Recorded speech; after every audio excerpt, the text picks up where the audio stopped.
Bonjour à tous, Greg, infirmier et délégué syndical CGT à la Timone, à l'hôpital de la Timone à Marseille.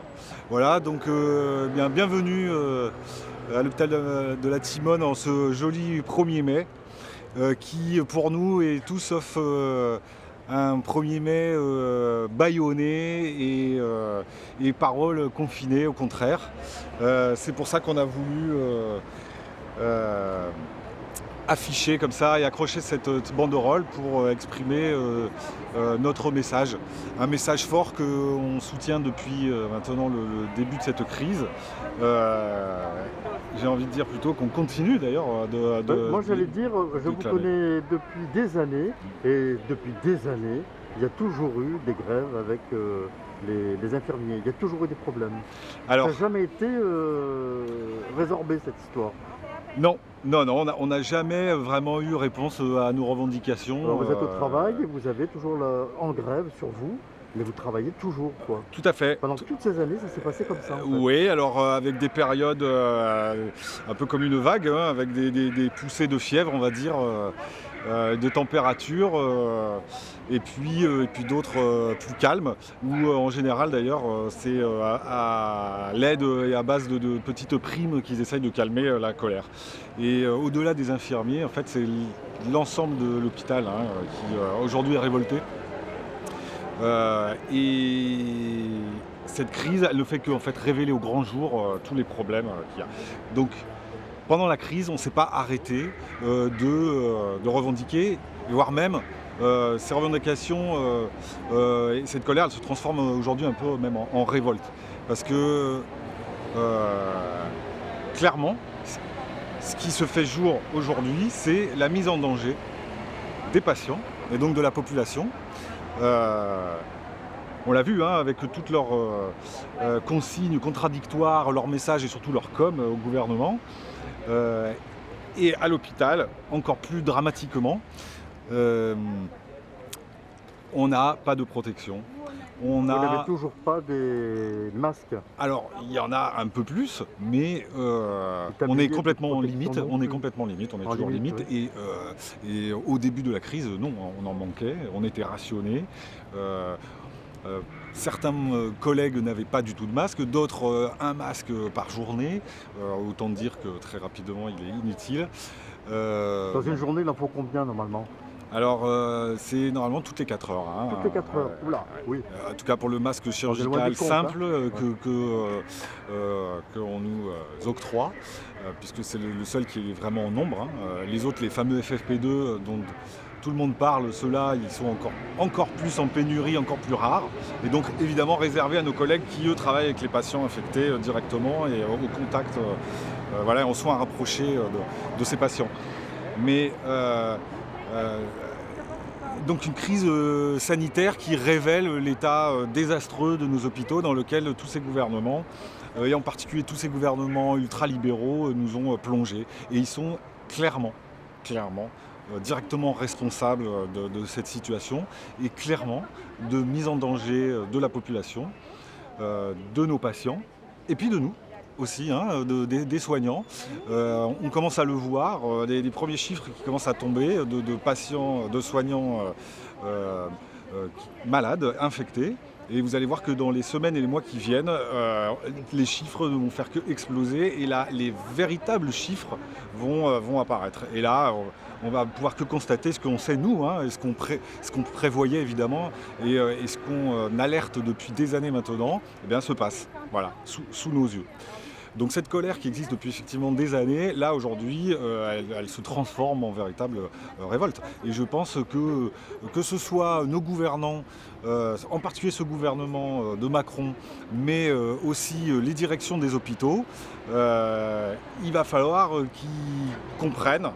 Et là, ils n'ont plus d'autre choix que maintenant, c'est fini le blabla au personnel hospitalier. C'est fini. Et c'est l'ensemble du personnel hospitalier qui s'est mobilisé, et c'est l'ensemble du personnel hospitalier qui va se révolter, et qui se révolte aujourd'hui, qui est révolté de ces conditions de travail et de cette mise en danger véritablement. Voilà. Sinon, le message plus précisément de notre banderole, on a écrit ni médaille ni charité. Ni médaille parce que, comme vous avez pu l'entendre, notre cher président Macron nous a honorés de héros et traités de héros comme c'est pas possible.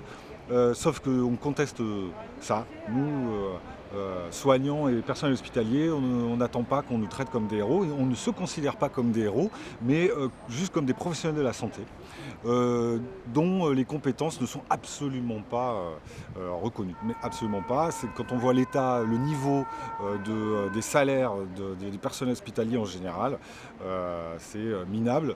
Par exemple pour les infirmières, au 26e rang de l'OCDE, 26e rang des pays développés, c'est quand même une catastrophe.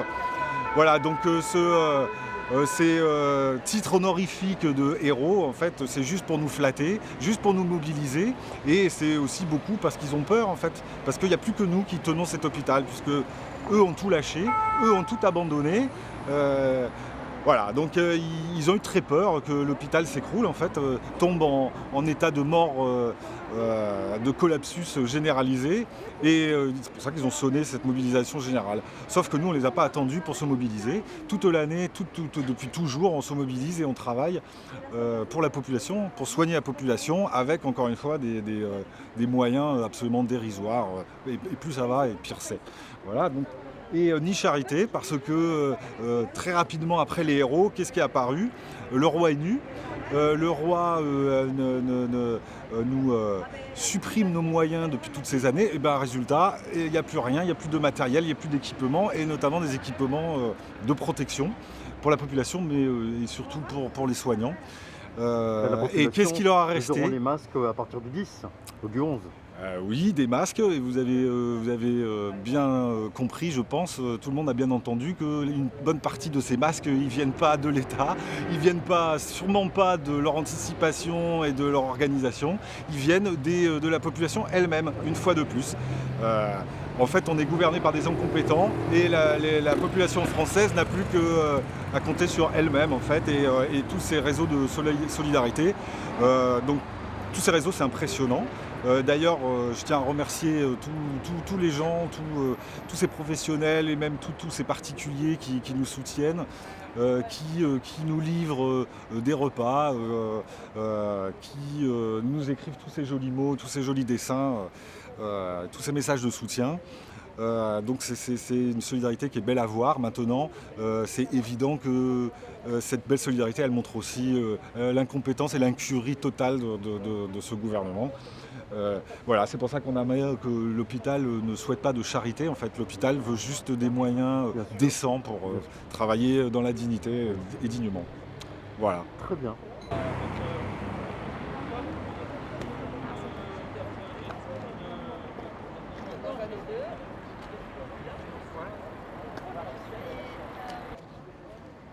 Bonjour, donc Sylvie, je suis gilet jaune Tourski, et donc nous tenions absolument à être sur le terrain en ce 1er mai, parce que le 1er mai c'est la journée des travailleurs, c'est une journée qui s'est imposée comme jour chômé au prix de nombreux morts, et qui a toujours été symbole des revendications.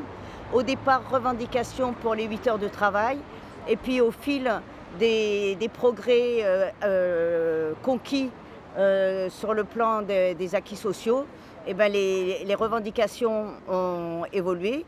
Aujourd'hui, alors qu'on voit que l'hôpital public est complètement bradé et qu'il y a eu des années de sacrifices au nom de l'Union européenne des services publics, ben, il me semblait important que d'abord que les Gilets jaunes soient là aux côtés des soignants. C'est pour ça qu'on avait choisi symboliquement l'hôpital de la Timone pour se rassembler.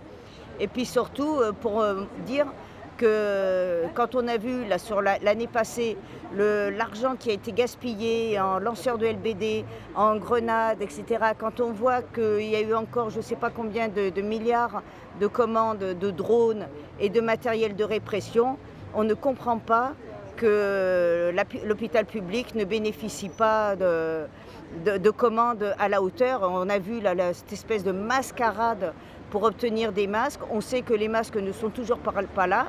Aujourd'hui, on nous annonce des espèces de masques alternatifs, grand public, etc. mais alors que des tas de pays les fournissent gratuitement, que les gens vont devoir acheter. Alors on nous dit oui, mais ils sont lavables, ils sont réutilisables, etc. Quand on sait qu'aujourd'hui il y a des gens qui sont dans une situation de famine et qui, sans l'aide alimentaire des associations caritatives, ne pourraient plus manger du tout, on se demande comment ils vont pouvoir acheter des masques. C'est véritablement un scandale. Là, l'État vient de donner 10 milliards aux entreprises, et je ne sais plus combien, 100 millions, enfin vraiment des poussières pour l'hôpital public. Alors oui, on les applaudit, on leur dit bravo, vous êtes nos héros. Mais le principe du héros, c'est celui qui se sacrifie. Le personnel soignant, c'est des fonctionnaires, c'est des travailleurs. On ne peut pas faire appel à leur sacrifice. Il faut reconnaître leur utilité publique en tant que service public. Et il faut effectivement exiger immédiatement une revalorisation des salaires, des moyens, et qu'on arrête de fermer les lits et de fermer la réanimation. Le dernier scandale en date, c'est les bouteilles d'oxygène. Quand on imagine que PSA, pas Luxair, l'autre, Air Liquide, enfin, se sont lancés dans la fabrication de je ne sais plus combien de bouteilles, et que 10 000 bouteilles, que 8 500 sont inadaptées et ne peuvent pas être utilisées en salle de réanimation. Et surtout, les militants CGT de PSA viennent de dénoncer un scandale énorme, c'est que PSA a accepté de s'associer. Ils ont détaché 100 travailleurs à la fabrication des bouteilles, mais tout le reste, ça leur a permis de remettre en marche leur chaîne de fabrication d'automobiles. Donc on s'aperçoit qu'il y a toujours là 2 poids 2 mesures, des poussières pour l'hôpital et les services publics et les soignants et notre santé, donc, et puis toujours cet argent aux multinationales. C'est pas pour rien qu'on avait qualifié Macron de président des ultra-riches.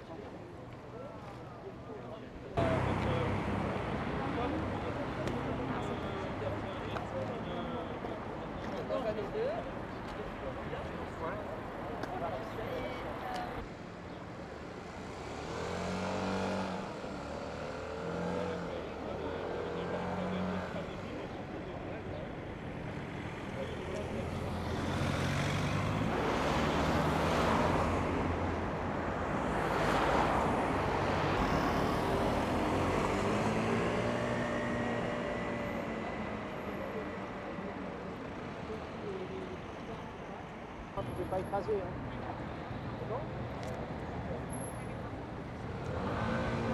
Du fric pour l'hôpital public, du fric pour l'hôpital public, du fric pour l'hôpital public, du fric pour l'hôpital public, du fric pour l'hôpital public.